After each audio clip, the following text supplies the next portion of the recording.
Hello, this is Mike, NoStressMike.com. Alright, this three-man militia. We need to have some kind of communications, not only with ourselves, but with other people. Now, of course, we already realize we're going to need ham radio, and that's for communicating with the outside world.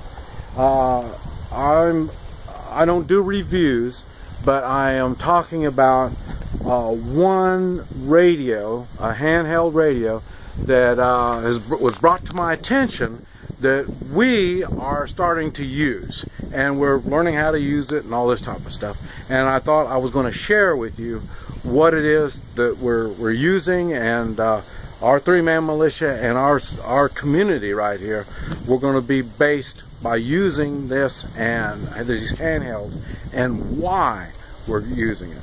And so, but that's what this video is going to be all about.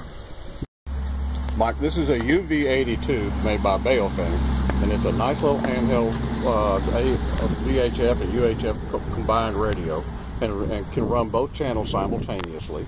It comes this way, this and a battery, in a box that has an earpiece and a microphone, the user's manual, the charging station, a little clip that goes on the back, and of course the 110 volt charging port. And that plugs into there, and you just set this thing on there, and it charges.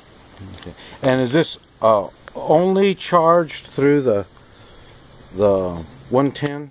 That's all I've seen so far is a 110 charger, and I'm going to be looking for one I can just charge by plugging it into another remote interface. I don't know if we can find one of those. I haven't seen it yet, but that's the way it comes standard. You turn it on, and I already have frequencies programmed in here, and you'll see it has two different frequencies. The top one is FRS2, that's the family band radio, and the other one is a local radio frequency for me that I use with the community out here, and it can handle as much as 128 frequencies at a time, and we'll walk through the programming here in a minute. But now, and it has on the side, if I want to transmit on the bottom one down here, I push the bottom of the transmit key. And if I want to transmit on the top one, I push the top of the transmit key. It toggles back and forth. If I want to listen to FM radio, I can push this little button and then tune it to find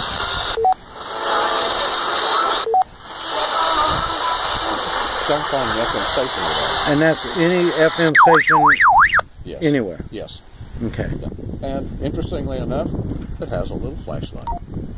Okay. And a little flashlight will blink. Is it SOS blinking or just a blinking? It blinks by itself. Oh, okay.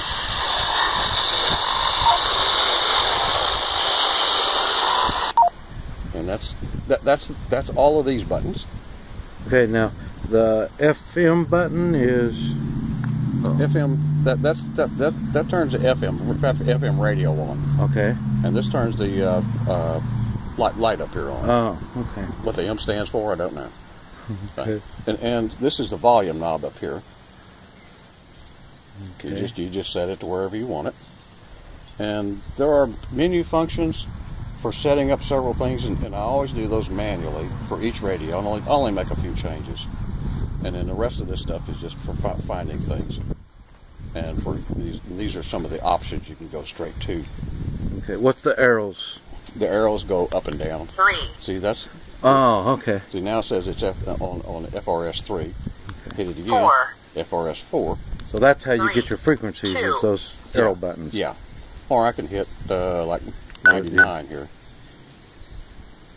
Okay. Let's see, how do I do that? Menu. No, that's one of the Transmit over time. But the manual explains a lot about how to do that, and a lot of the special programming things. And here, you'll figure out most of this stuff fairly easily. Okay. And there's some of those options and things to set. This thing will work with a bunch of different frequencies. This stuff we'll talk about in a minute, and in several different modes. It's a very flexible little radio. Okay. How about the family band kind of stuff? It has a family band, and we'll list all the bands it can do that we have put into it already. And we could. There's one little menu button in here that will either show me the frequency that it's on, or it will show me the acronym for that frequency. Okay. And I like the acronyms better. Some of the frequencies don't mean a whole lot. So, and that's the way that works. In these radios, there's a reasonably good way of storing them.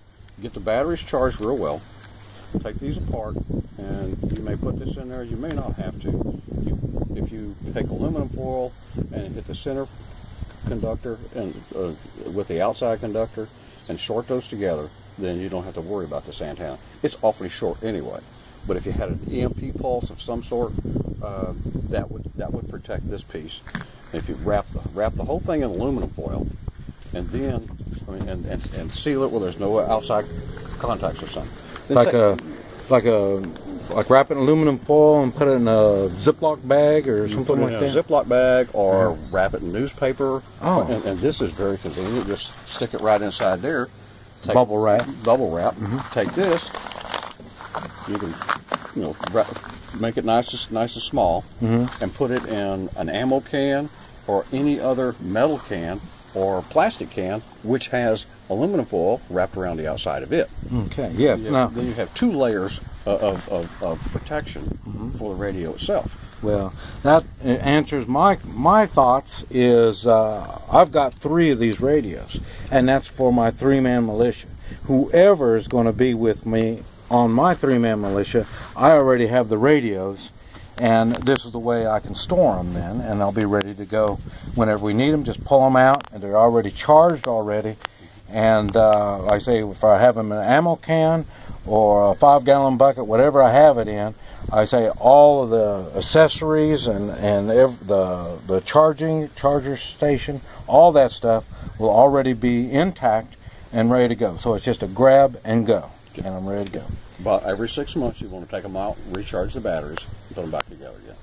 Okay. Test everything, make sure it's okay. Put them back in there. Alrighty. It comes with a number of options.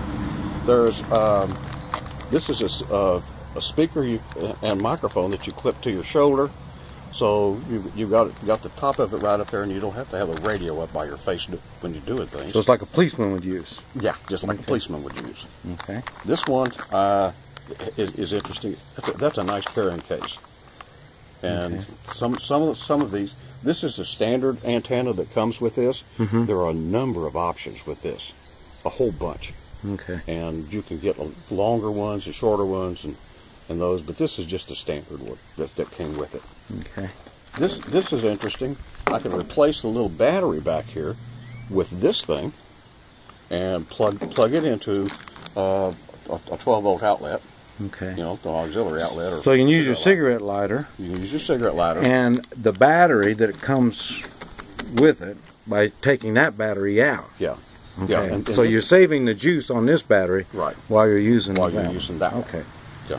Okay. And this is a case to keep it dry. Okay. It's just a weatherproof case. Okay. And here's an antenna that you take this antenna off, and I forgot what you call that thing, but I can plug this one in, run this around the top of my car, and as a magnetic mount, and that way the antenna is all the way outside the car. Okay. If I'm doing it driving in a while I'm going somewhere, you can use it and get the antenna outside the car where you've got better range. Okay. Now, for programming it, you see that?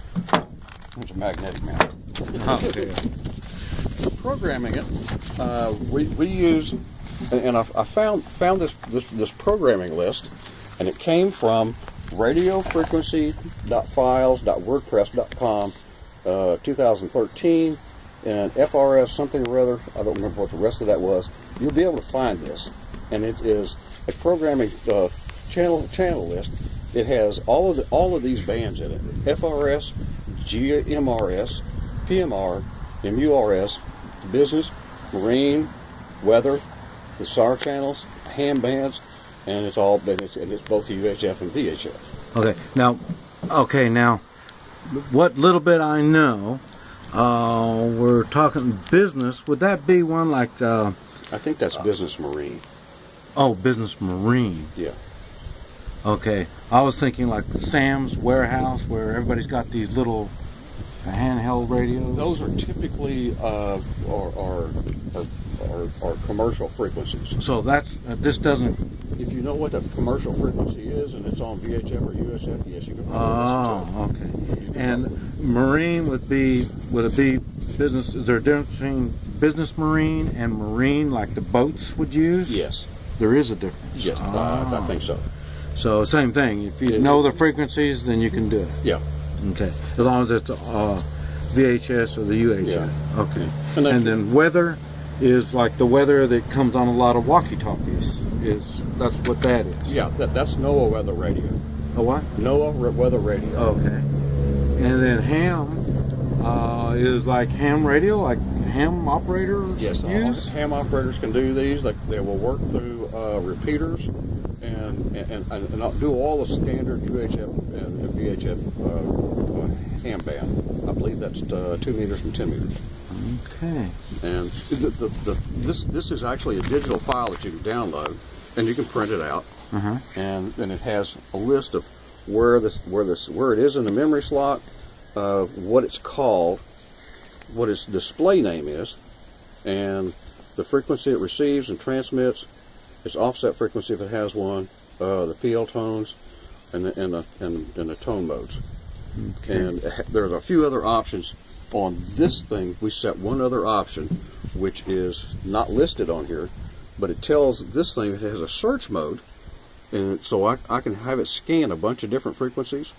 Okay. And you can tell it whether you want to scan this frequency or not. Okay. And if you have it scanned, this one is programmed for 98 channels. And if you have it scan all 98 channels, you're going to miss conversations because it doesn't scan that fast. And so you set it so it's scanning about 10 channels, if that much, and you probably won't miss anything. It's quite efficient. So you download this, you get all that set up. You download a program called CHIRP, C-H-I-R-P. That program is publicly available. It can run on Windows, a Mac, or a Linux box. And you have to buy an interface cable. This is a USB serial interface. And for Windows machines and whatnot, you'll have a little driver disk to set the driver on. And you plug that right into this piece, plugs right into here, like that. Okay. And then you can use the computer and the CHIRP software to program the entire list and make additions and corrections, changes, whatever you want to do. And we do it this way because programming it manually through all the buttons down here is very cumbersome. And so, and with this many number of frequencies, you'd be here a week or so programming this thing. Okay. And we have a number of these that we use, and they're all the same. So I program them all the same way. So everybody's on the same frequencies. Okay. The nice thing about these is if I have a group out there somewhere that's on FRS2 and another group that's on this 1. Oops. I'm going to change that. 9. So I got a ham group that's on 2. On ham U3. Then these guys can talk to each other. Those guys can talk to each other just by, if the FRS guys would hit the top button to transmit, and hit the bottom button to transmit on the bottom frequency. And and by the way, some of these, the ham band and GMRS and a few of these actually require a license to use them. But and now, even after a shit hits the fan situation, you would still want to restrict using the ham and the just because when you get your license, you learn how to talk, and so you're saying stuff instead of just BSing, and sure. So that's really the main reason for being licensed. I give these to the grandkids, and they talk on FRS2 or whatever frequency they want. That does not require a license, and they can just chatter all day long. Yes. But I keep them from getting on one of the ham licenses because they don't have a license. Yeah, but really you could use these for ham. Yeah. But it's better that you don't, unless I say you have a license and you're properly educated on how to do it. Yeah, and you could be in another part of the world where they don't have licenses, and no big deal. Okay. We use these quite a bit this way. You can have these two channels, and I can hear everything that goes on both channels, one at a time. Yes. If both channels are being transmitted on, I'm only going to hear one of them. Okay. Okay. The range on these varies like nobody's business. If it's in a very hilly area, you may have a half a mile or less, depending on if there's a mountain between you and the other guy. If it's a long, flat place, you may have 3 or 4 miles range. Okay. If you change the antenna, and I have an interface to an actual ham radio that has a dual band, same frequencies as these, that's on top of my house, and I get a lot of range out of that one. So really, for range, the secret is the antenna. Very much so. There's two things: antenna and transmitting power. Okay. And this thing can transmit up to 5 watts. Okay. And it's programmable for each one of the channels. Some of the channels aren't supposed to be transmitted on more than a watt or so. Oh, but you obviously can program it to do whatever you want to. In a nutshell, that's it. Okay. All righty. Well, thank you. I appreciate the education we got. All righty. This is Mike.